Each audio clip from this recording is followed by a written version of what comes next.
So typically in our lives, the only time that we have goodness mirrored back to us, meaning another recognizes goodness in us, is based on our behavior. A caregiver, parent, partner, teacher, employer likes something that we did, some performance, and praises the performance. While that feels good to hear, we appreciate their communication. There's on some level it doesn't fully land because we know that we're being appreciated for our behavior, our functioning, not who we are. They're not seeing my goodness, they're seeing the goodness of my actions. And so it's not that satisfying, and it gets us focused on our behavior as our only source of value. And that's, again, dissatisfying to us. So, this innate goodness meditation puts us in touch with the quality of your deepest nature. And in Buddhism, we talk about things, particularly in my teaching, I talk about the unconditioned and the conditioned. And the conditioned is anything that's subject to birth, decay, old age, and death. So virtually all of our world is conditioned as we are.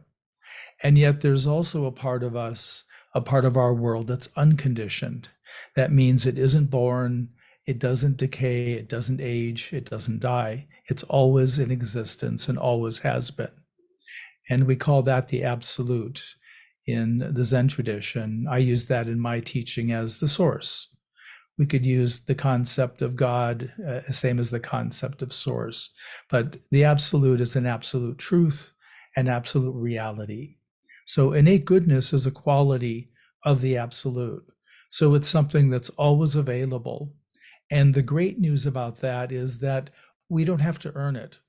We don't have to do anything or perform in any way to get it, nor can we lose it. There's nothing we can do that will get rid of the innate goodness. It's always a part of our consciousness.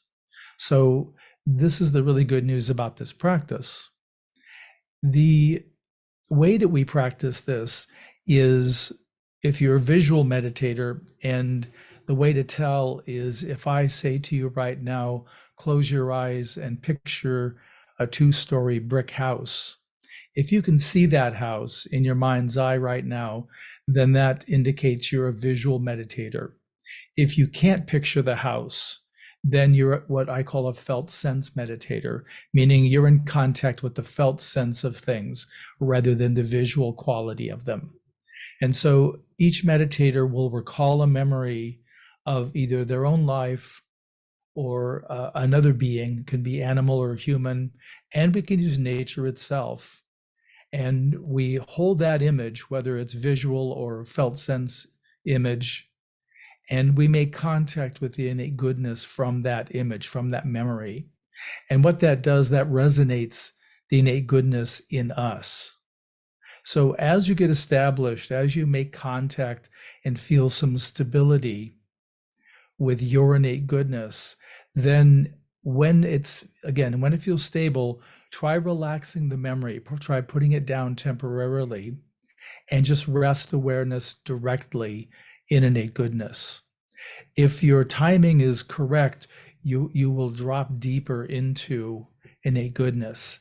And if it's a little premature, then your awareness will move to something else. And that will tell you that it's a little bit early to let go of the image or the felt sense image. So either way, you want to stay with it until you get that stability. And that's important. The innate goodness, people reported feeling having a lightness, a buoyancy, so really an uplifting quality to it. It also has a lot of warmth. People report a warmness, a radiance, a kind of flow, just a general okayness that can be associated with innate goodness. So however you're making contact with it, you'll know it when you touch into it, because it will have that goodness, and it won't be dependent. It won't be dependent on your behavior or anything you do. It'll be independent of you. And that's what makes it so satisfying. So, three of the benefits of the innate goodness practice is one, we're being with a quality that affords us a buoyancy and resilience of spirit. So, if we're suffering, if we're having difficulty, a lot of people these days suffer from mild depression and anxiety, and the innate goodness meditation can help uplift those emotional states or those mind states. Another benefit of innate goodness is that it counteracts our negative self-talk and negative self-judgments. Most people maintain a kind of dialogue, a narration of their life as they're moving through life, of their likes and dislikes. I like that car. I don't like those shoes. I like this tree. I don't like that bush. And throughout our day, we're doing this. And a lot of that is reasserting who we take ourselves to be. I know who I am based on my likes and dislikes. And so we're keeping that narration going. But that also can lead to negative self-talk where we make mistakes and there can be a lot of inner criticism. The structure is called the inner critic or the superego. But innate goodness helps soften the blows, the voice, the attitude of the superego, of the judgments, negative self-judgments.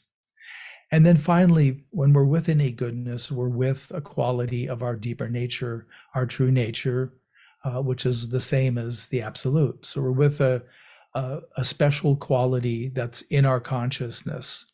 And my teaching, I teach that all of these have application on and off the cushion. So we first encounter it on the cushion, we develop a kind of relationship, a continuity with it, and we can begin exploring making contact with innate goodness off the cushion. And so as we move through our day, we can bring innate goodness with us. We can learn to have it as a quality as we're interacting with others. And when we're acting from our innate goodness, we're speaking from our innate goodness, we find ourselves communicating with the others' innate goodness. So we're seeing the innate goodness in others, we're relating to innate goodness in others. So our communications and relationships improve just based on that function.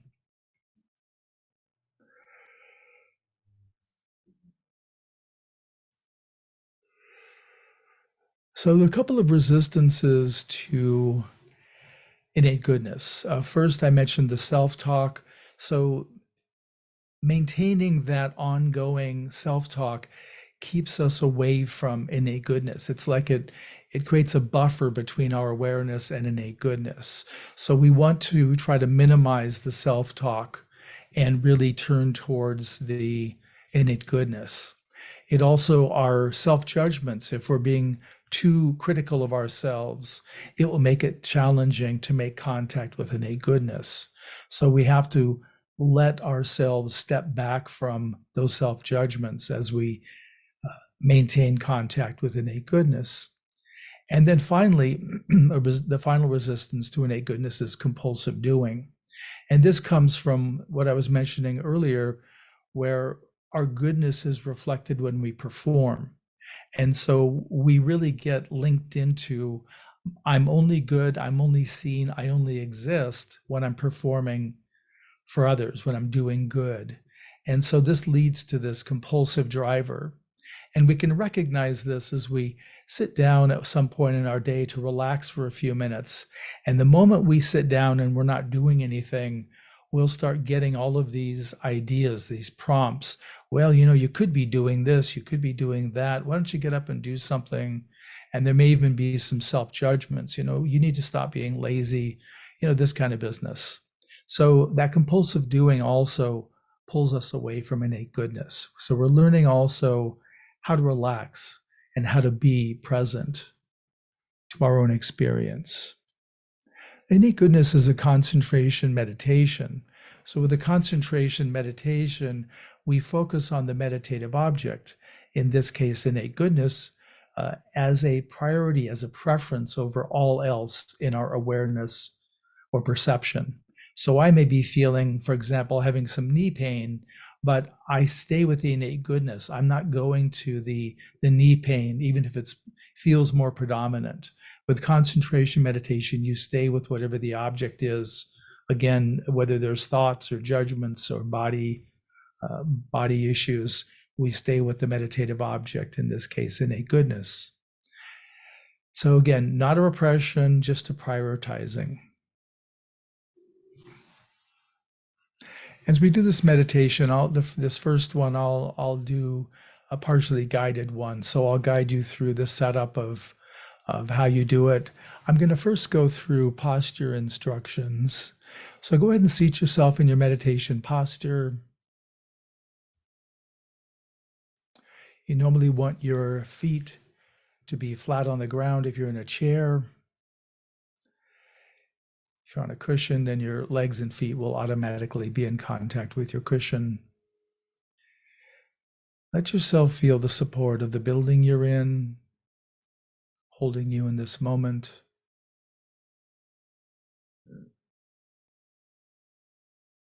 And notice if you can sense into our Mother Earth. Feel her holding, her offering us nourishment, and this very breath of life we're taking right now.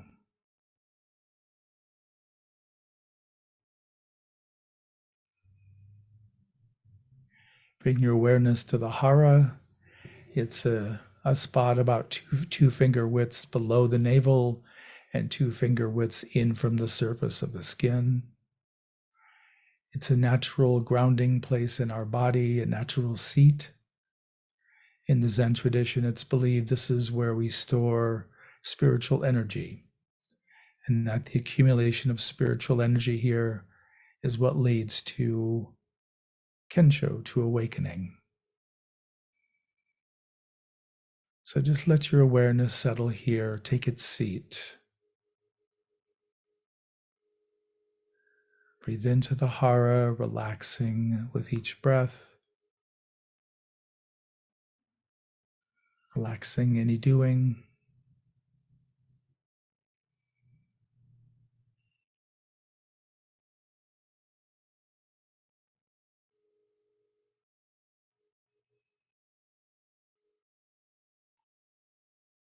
There's no place else to go. There's nothing else to do but being right here. So fully land in this moment, in this very breath, right here.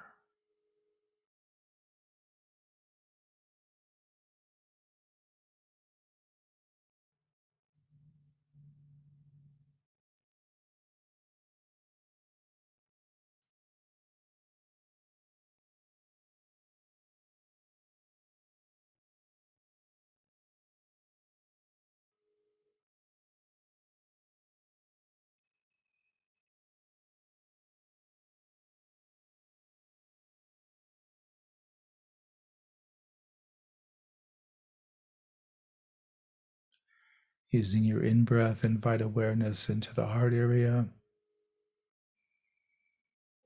And I don't mean the heart muscle itself, but really the chest cavity, the heart area. And breathing into the heart area, just notice the sense of lightness,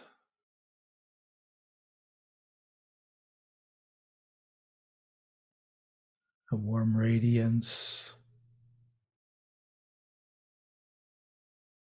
a sense of buoyancy and ease.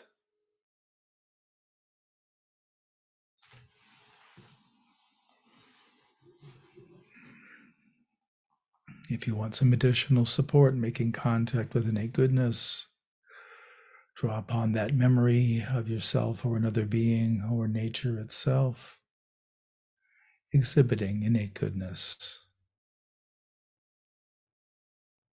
Hold that picture or felt sense memory, letting yourself make contact with innate goodness that's demonstrated in that memory.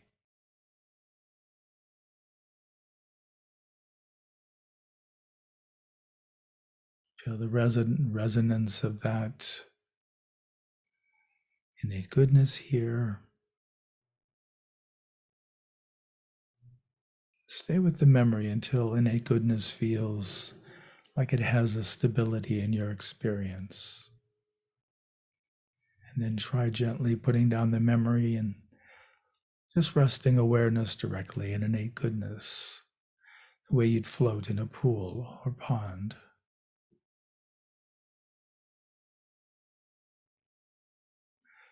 We'll sit silently here for about 30 minutes and then I'll ring the bell.